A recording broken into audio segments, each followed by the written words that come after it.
Hello friends, welcome back to my YouTube channel Technical Growth. दोस्तों, आज की video में जो ये बोर्ड आप देख रहे हैं, इस बोर्ड को हम रिपेयर करेंगे। इसमें सप्लाई नहीं बन रही है, तो इसकी सप्लाई को हम रिपेयर करेंगे और एक बहुत ही अच्छी नॉलेज मैं आपको इस वीडियो में बताऊंगा।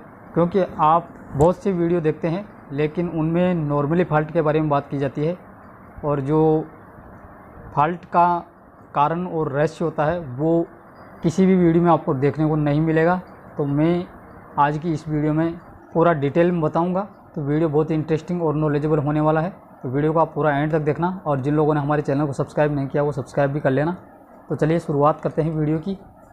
तो ये वाला बोर्ड है, ठीक है। तो इसको हम सप्लाई देखते हैं और रिपेयर करते हैं।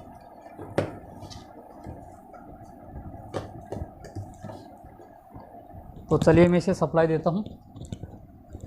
तो मैंने यहाँ पे सप्लाई इसको दी है, लेकिन देखिए इसका पावर इंडिकेशन की जो एलईडी है वो नहीं जल रही है। और इस पर वोल्टेज मैं आपको दिखा रहा हूँ। अभी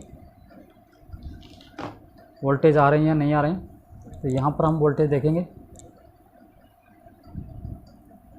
देखिए वोल्टेज आ रहे हैं, ठीक है। जो filter capacitor, main filter capacitor, इस पर वोल्टेज आ रहे हैं। और इसके आउटपुट पर हम देखते हैं, यहाँ पर वोल्टेज नहीं है, कोई वोल्टेज नहीं है।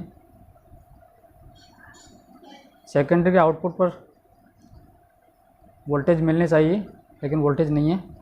और ये पावर इंडिकेशन की एलईडी भी नहीं जल रही है। और यहाँ पर हम देखेंगे जो स्विचिंग ट्रांजिस्टर है उसके कलेक्टर पे, तो देखिए वोल्टेज आ रहे हैं।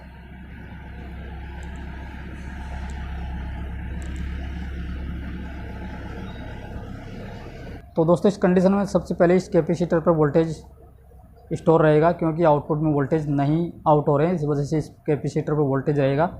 तो थोड़ा ध्यान से रिपेयर करना है। अब हमें क्या करना है कि हॉरिजॉन्टल आउटपुट सेक्शन है उसमें जाने वाली सप्लाई को यहाँ से हटाना है। यहाँ पे एक रेजिस्टेंस लगी रहती है या एक जंपर लगा रहता है, तो इसको रिमूव करना है। तो मैं पहले इस कैपेसिटर को डिस्चार्ज कर लेता हूँ। तो देखिए, और आउटपुट में जो जंपर हो या रेजिस्टेंस लगी रहती है उसको हम यहाँ से रिमूव कर देंगे। क्योंकि हॉरिजॉन्टल सेक्शन में अगर कोई फॉल्ट हो जाता है तो एसएम ट्रांसफार्मर के सेकेंडरी में सप्लाई आउट नहीं होती है, ठीक है। तो ये जंपर यहाँ पे मैंने निकाल दिया है।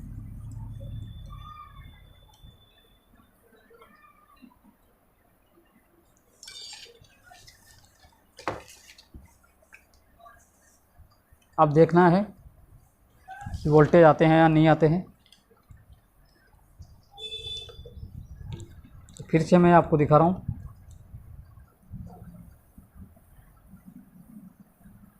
देखिए वोल्टेज आ रहे हैं और इस पर आउटपुट पर वोल्टेज अभी नहीं है, ठीक है।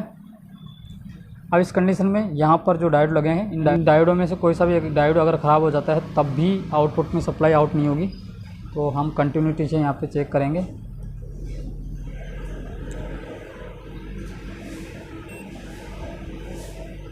ओके है।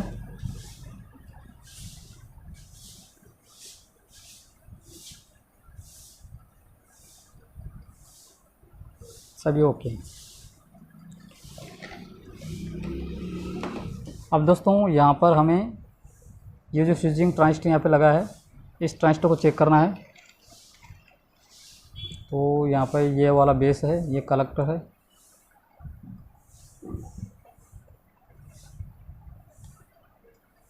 स्विचिंग ट्रांजिस्टर सही है, ठीक है। और फिर भी सप्लाई नहीं बन रही है। तो हमें जो स्विचिंग ट्रांजिस्टर है, इस ट्रांजिस्टर को निकाल लेना है, सर्किट से बाहर निकालना है। और फिर वोल्टेज हमें एक बार चेक करना है कि आखिर सप्लाई क्यों नहीं बन रही है। और बहुत ही इम्पोर्टेंट बात मैं आपको इस वीडियो में बताऊंगा, तो वीडियो को आप पूरा देखिएगा, थोड़ा सा भी स्किप मत करना।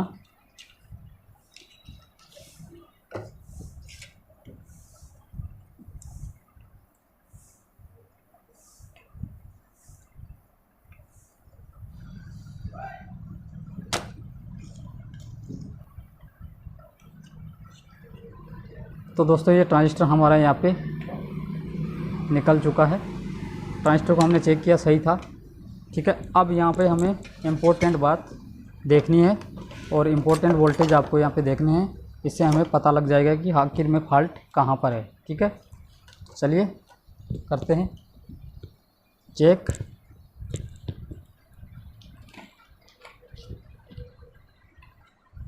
अब देखिए यहाँ पर वोल्टेज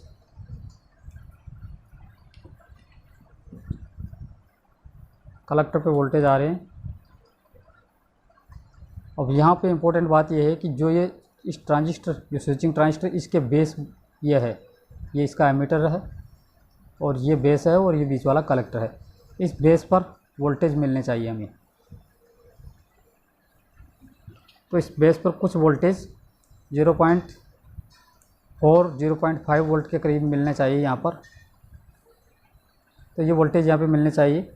अगर ये वोल्टेज नहीं मिल रहे हैं तो यहाँ पर जो एक ट्रांजिस्टर यहाँ पे लगा है, इस ट्रांजिस्टर को चेक करना है। यहाँ पे एक ट्रांजिस्टर लगा है 3807, ये ट्रांजिस्टर भी ख़राब हो सकता है। मेन बात यही है कि जो ये स्विचिंग ट्रांजिस्टर है, इस ट्रांजिस्टर के बेस पर वोल्टेज 0.5 0.4 वोल्ट के करीब मिलेगी। अगर ये वोल्टेज मिल रहे हैं तो ये हमारा ये पूरा सर्किट ओके है। अगर ये वोल्टेज नहीं मिल रहे हैं तो यहाँ पर कहीं पर भी खराबी हो सकती है। तो ये वोल्टेज कहाँ से आते हैं, तो चलिए हम ये देखते हैं। देखिए यहाँ से लाइन जा रही है, यहाँ पे आ गई, यहाँ से एक रेजिस्टेंस लगी है। ठीक है, यहाँ पर भी वोल्टेज नहीं है। और ये वोल्टेज यहाँ पे एक ट्रांजिस्टर लगा है 3807, इस ट्रांजिस्टर के कलेक्टर पे जाती है। और उस ट्रांजिस्टर के कलेक्टर पे अगर वोल्टेज मिल रहे हैं तो इस बेस पर भी वोल्टेज मिलेंगे। ठीक है, लेकिन यहाँ पर इस कलेक्टर पे वोल्टेज नहीं है। और ये रेजिस्टेंस यहाँ पे आ गई, फिर यहाँ से लाइन, ये देखिए यहाँ से लाइन आ रही है, यहाँ पे आ गई और यहाँ पर आ गई, यहाँ पर भी वोल्टेज नहीं है। इसके आगे ये यहाँ पे एक रेजिस्टेंस लगी है, यहाँ पर तो देखिए यहाँ पर वोल्टेज आ रहे हैं। ठीक है, यहाँ पर वोल्टेज आ रहे हैं, देख सकते हैं यहाँ पर वोल्टेज आ रहे हैं। जो ये सर्च कैपेसिटर है बड़ा वाला, इस कैपेसिटर के पॉजिटिव से एक रेजिस्टेंस ये लगी है, ये देखिए इधर, यहाँ से यहाँ पे एक रेजिस्टेंस लगी है। तो इस पे ये रेजिस्टेंस पे वोल्टेज आ रहे हैं और इससे ये रेजिस्टेंस लगी है और यहाँ पर वोल्टेज नहीं आ रही। मतलब ये रेजिस्टेंस ओपन है और ये वोल्टेज अगर नहीं आएंगे तो इस ट्रांजिस्टर के बेस पर भी वोल्टेज नहीं मिलेंगे। देख सकते हैं यहाँ पर वोल्टेज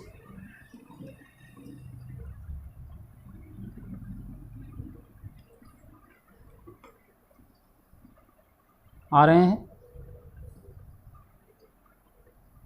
ये देखिए, और इस पर वोल्टेज नहीं है, 0 वोल्ट है। ठीक है, ये दो रेजिस्टेंस यहाँ पे सीरीज में लगी रहती है, तो इनमें से ये एक रेजिस्टेंस बंद है और ये यहाँ पर वोल्टेज आ रहे हैं। यहाँ से इस रेजिस्टेंस के दूसरे सिरे पे वोल्टेज आने चाहिए और यही वोल्टेज हमारे बेस पे पहुँचते हैं। तो ये रेजिस्टेंस ओपन है। ठीक है, तो इसको हमें एक बार देखना होगा निकाल करके। तो मैं इसे पहले डिस्चार्ज कर लेता हूँ,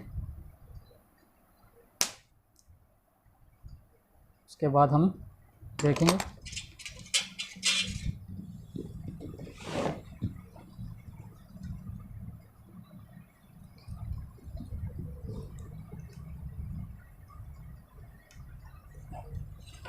ये देखिए ये रेजिस्टेंस मैंने निकाल ली है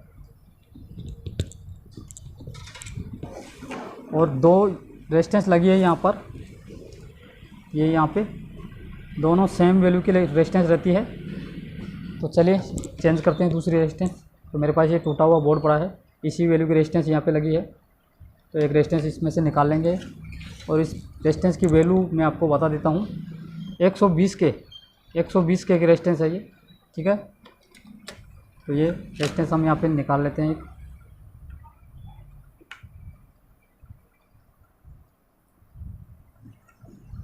तो ये रेजिस्टेंस हमने निकाल ली है। ठीक है, इस बोर्ड के ऊपर ही एक बार लगा करके देखते हैं, यहाँ पर ही।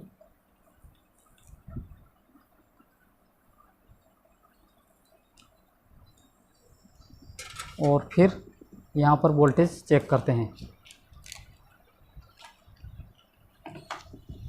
तो चलिए मैं इसे सप्लाई देता हूँ। तो यहाँ पर हमें वोल्टेज मिलने चाहिए। तो देखिए 0.64 वोल्ट के करीब मिल रहा है, 0.6 वोल्ट के करीब मिल रहा है। तो वोल्टेज ओके है। दोस्तों यहाँ पर मैं आपको एक बहुत बड़ी बात बताने वाला हूँ। बेस पर अगर 0.56 वोल्ट के करीब मिल रहा है, 0.5 और 0.6 वोल्ट के करीब मिल रहा है तो ठीक है। अगर इससे ज़्यादा वोल्टेज अगर इस बेस पर मिल रहे हैं तो जो हमारा स्विचिंग ट्रांजिस्टर है ये लगाते ही फिर से शॉर्ट हो जाएगा। यही बात इस बोर्ड में देखने को मिलती है। कई बार आपने देखा होगा कि जब हम ये स्विचिंग ट्रांजिस्टर लगाते हैं तो बार बार फिर से शॉर्ट हो जाता है। तो इस शॉर्ट होने का यही रीज़न होता है कि बेस पर अगर 0.6 वोल्ट या 0.5 वोल्ट से ज़्यादा वोल्टेज अगर यहाँ पे मिलेंगे तो ये ट्रांजिस्टर लगाते ही फिर से शॉर्ट हो जाएगा। तो ये ध्यान रखने वाली बात है, ठीक है। तो अब हमारा ये यहाँ पे वोल्टेज प्रॉपर आ चुके हैं। तो इसको एक बार हम डिस्चार्ज करके वापस ट्रांजिस्टर को लगाते हैं और फिर देखेंगे।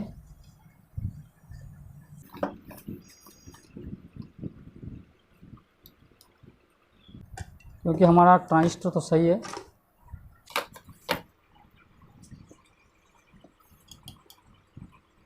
कैपेसिटर को दोस्तों डिस्चार्ज ज़रूर कर लें, नहीं तो करंट भी लग सकता है।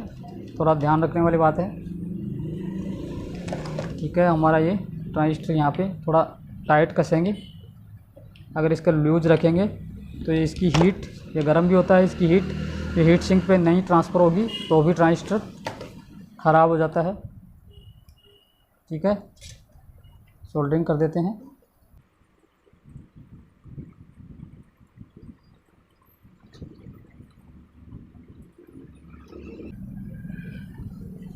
तो दोस्तों हमारा ये ट्रांजिस्टर लग चुका है और अब एक बार फिर हम इसके वोल्टेज देखते हैं।